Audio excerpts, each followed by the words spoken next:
Uh, Mhm.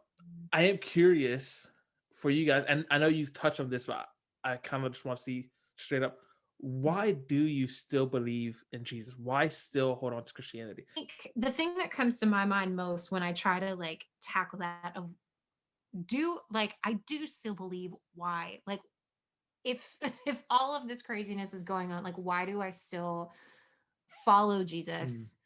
Um I I think it's in the book Love Does by Bob Goff, which I truthfully I don't remember a ton about that book. you But read a what lot of books though. I do, yeah, I don't remember most of them, but I the scene that I remember, and yeah, forgive me if this is completely not even the right book, but he's with his son on a boat, and his son is like older at, either like high school or college, like is at some point older and not a little boy anymore, and starts asking his dad questions and just sharing with him things that the son's friends have like challenged him on of like there's a lot of this faith stuff that doesn't make sense. And Bob, like the father, Bob Goff, like it feels his heart just kind of sinking of like, is this it? Like, Mm, is this like where I believe these things are true. I've tried to show my children this, but like, is this where he turns away and rejects all of this? And like, thankfully, does not try to like wrestle control of the conversation, mm. but just kind of asks, like, well, yeah, there's a lot of this stuff that doesn't make sense. So, like, what do you think about it? Where does that leave you? And his son's response is just to like pause and look at him and kind of shrug and say, well, I've met God. So what can I do?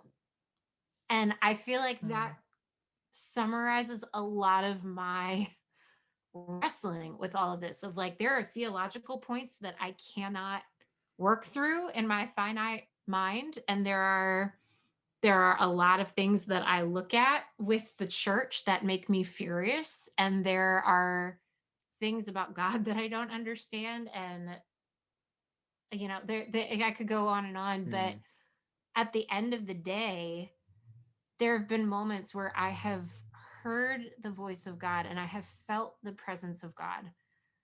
And like I don't know what to do with that.